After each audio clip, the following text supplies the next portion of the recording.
Jalabert qui se trouve en difficulté, regardez-le, en dernière position, il faut qu'il s'accroche, Laurent. Il est en difficulté à la suite de ce travail extraordinaire imposé par Miguel Indurain. Peut-être le tournant de cette étape sous vos yeux en ce moment. Laurent Jalabert avec le maillot jaune de leader du classement général, mais seulement 3 secondes d'avance à ce classement général. Laurent Jalabert qui a fait beaucoup d'efforts depuis le début de ce Dauphiné libéré. Il a mené l'autre jour une échappée de 53 km en compagnie de Nel Stephens.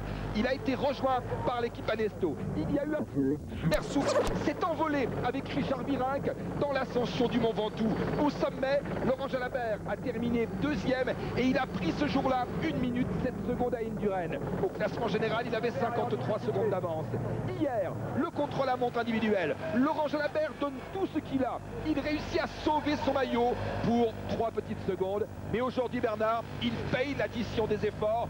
C'est normal qu'il paye l'addition, mais Laurent Jalabert depuis 3 jours a tout tenté, eh bien il paye l'addition. Oui, il a fait beaucoup d'efforts, il a un passage à vide à ce moment-là. Évidemment, les passages à vide sont toujours néfastes lorsque l'on est dans un col élevé, ou si Jalabert est vraiment victime d'une défaillance, il faudra attendre un petit moment. Mais en tout cas, pour l'instant, c'est la victoire finale du Dauphiné qui est en train de se jouer, et c'est également la perspective du Tour de France qui est en train de se jouer là maintenant sous vos yeux. Miguel Indurain, Fernando Escartin, Luc Leblanc, Richard Virenque, telle est donc la composition de ce groupe de 4 coureurs. Le classement général, regardez bien les positions. Indurain à 3 secondes, Rominger n'est pas dans le coup, il est à 1,42, Brochard n'est pas là, il est à 1,46, Virenque est là, il est à 1,58, Eulot n'est pas là, Roras n'est pas là, Borman n'est pas là, Dufaux n'est pas là, De Las Cuevas n'est pas là. Il n'y a que 3 des 10 premiers du classement général qui sont pour l'instant concernés par cette offensive. Richard Virenque en 4e position, Luc Leblanc juste devant lui, Luc Leblanc qui a perdu beaucoup de temps l'autre jour dans l'étape du Ventoux,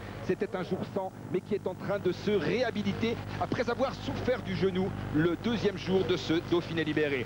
Devant lui, Fernando Escartin. Intéressante la position d'Escartin. Il crochait Escartin en difficulté. Indurain, non, regardez. Non, c'est une attaque de Leblanc. C'est attaque de Leblanc et il y a effectivement une attaque de Leblanc. Il est en train de dépasser Chalet, je pense. Hein.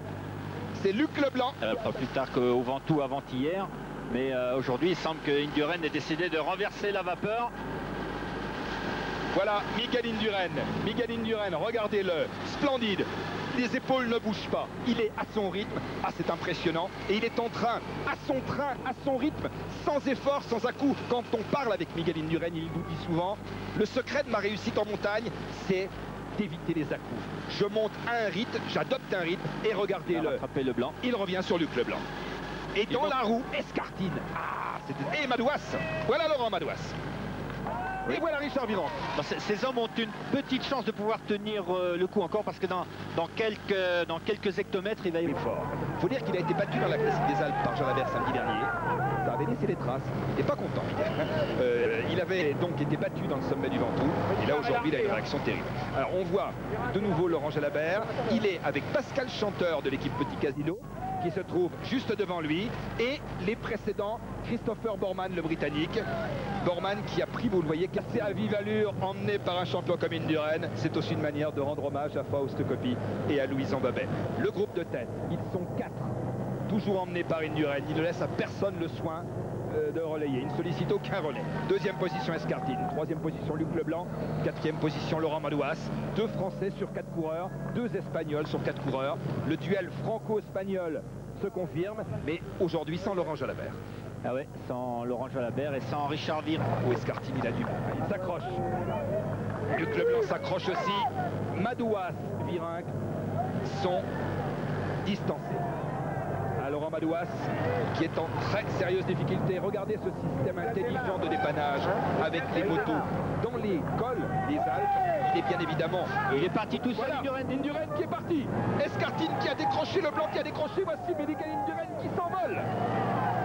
Au c'est impressionnant. Oh, cette image, elle est forte. Regardons-la bien, cette image. Il faut la mémoriser, il faut la conserver au fond de nous-mêmes, car dans 21 jours, nous serons au départ du Tour de France et Miguel Indurain essayera de le gagner pour la 6e fois consécutive.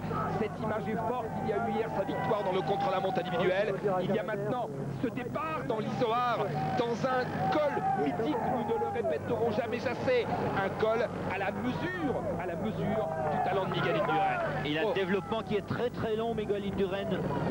Oh là là là. Il est très fort, il a beaucoup de puissance. Et évidemment, il creuse un écart très très long. On est à combien du sommet là? Nous sommes à 2 km. Ah, ce maillot numéro 1, ce dossard numéro 1 qui lui va si bien. Et ce maillot vert qu'il porte si rarement, vous aviez raison de le souligner tout à l'heure. Olivier Vert, la fleur de l'espoir, ne l'oublions pas. Hein. Oui. C'était peut-être un bon signe pour lui ce matin quand il a eu profilé ce maillot. Il n'a pas dû le mettre souvent, le maillot vert, parce que ce n'est pas un garçon qui a l'habitude de se disperser et d'aller chercher les points, mais ça sera un grand moment de sa vie. Regardez le sommet, Bernard, voilà le sommet. Nous sommes très exactement au mètre près, à 2360 mètres. Le col de l'Izoard, souvenir Louis Richereau. Vous le voyez, souvenir Louis Richereau. Indurain est passé et l'écart va s'inscrire sur la gauche de votre écran. Et nous sommes à 20 km de l'arrivée au sommet. Alors, 20 km de l'arrivée. Et au sommet, vous voyez que le ciel est gris menaçant. On nous signale que du côté de Briançon, de l'arrivée, la pluie s'est arrêtée, ce qui n'est pas une mauvaise nouvelle. Voici Escartine qui passe devant le blanc. Escartine devant le blanc, 21 secondes. C'est très glissant. Il faut faire très très attention aux coulées de neige, enfin coulées d'eau par la neige fondue. Miguel Indurain qui est aussi l'un des meilleurs descendeurs du monde. Quand il faut faire la descente, il l'a fait. Il a basculé là du haut de son mètre 89. Regardez, et le train.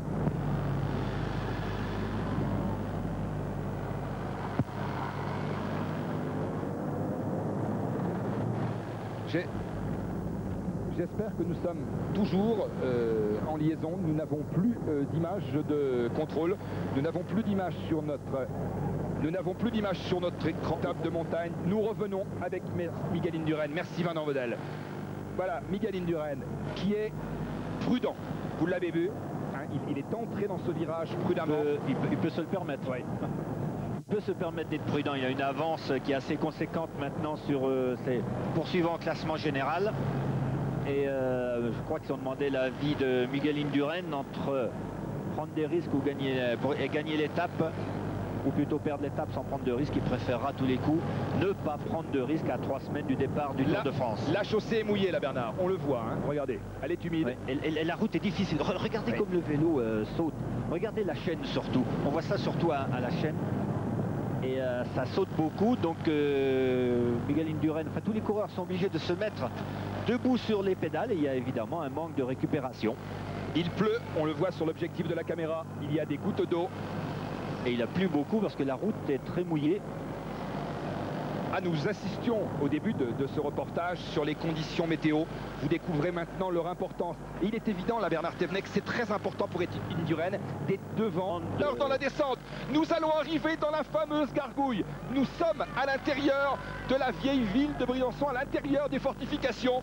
Voici ce passage étroit qui débute. Et dans quelques instants, il y aura cette montée rectiligne. La chaussée fait seulement 4 mètres de large. Voilà Miguel Indurain. Miguel Indurain qui revient sur les 2 hommes de tête. Laurent Madouas en 2e position, Richard Virenque en 3e position, Indurain, et nous sommes dans la gargouille.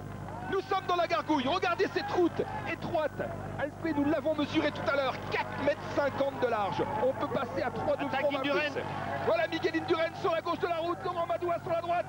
Richard Virenque, j'ai l'impression, est décramponné définitivement. La victoire d'étape va se jouer entre Laurent Madouas et Miguel Indurain. Miguel Indurain maintenant en 2e position. Laurent Madouas en 1re position. Nous sommes à la moitié, à mi-pente de cette gargouille. Laurent Madouas qui a du mal sur la droite. Richard Virenque est décroché. Les 2 hommes de tête, regardez Miguel Indurain qui est en train d'accomplir un effort terrible. Laurent Madouas n'arrive pas à prendre sa roue. Miguel Indurain qui est revenu. Il avait levé le pied tout à l'heure dans la descente et dans le faux plat et ensuite dans Briançon. Il est revenu Miguel Indurain. Regardez le faire l'effort. Il est en haut de cette gargouille. Il va négocier. Il y a 3 virages à négocier. La route est pavée, vous le voyez, elle est donc glissante. 200 mètres de l'arrivée. La chaussée est mouillée, la chaussée est glissante. Virage à droite pour Miguel Indurain. Ce sera difficile pour Madouas. Voilà Miguel Indurain qui négocie et qui va aborder dans un instant la ligne droite d'arrivée. Miguel Indurain en première position qui fait le sprint. Laurent Madouas en prend deuxième position. Miguel Indurain, Laurent Madouas, Miguel Indurain qui va gagner, c'est magnifique, c'est super. Vainqueur Indurain, deuxième Madouas. Troisième Richard Virenque. Vincent Vaudel, merci de nous faire apparaître bien évidemment le chronomètre. Nous allons maintenant comptabiliser le temps. Oh, retour de Rominger également. Voici Tony Rominger, voici Fernando Escartin. Tony Rominger qui a fait une très bonne ascension, une bonne descente et une bonne ascention. Voici maintenant Luc Leblanc. À 20 secondes. 24 secondes. 25 secondes. Aujourd'hui, mais n'oublions pas tout ce qui a été fait depuis 3 jours. Voilà Christopher Bormann qui passe avec 1,48. Eulot, il y a derrière effectivement Pascal Chanteur et Laurent Jalabert qui a perdu. Tour d'Indurain. Indurain est vraiment très très fort en ce moment. Et bien ici, sans prendre de risques, mais surtout sans faire de cadeaux, bien remporte cette étape. Regardez le ralenti et ce point droit levé haut vers le ciel. Quel geste superbe. Vraiment, regardez, il emmène ce sprint en puissance, il n'y a rien à faire. Ah oui, parce qu'Indurain avait besoin d'asseoir son hégémonie qui avait été quelque peu chahutée dans le Mont Ventoux.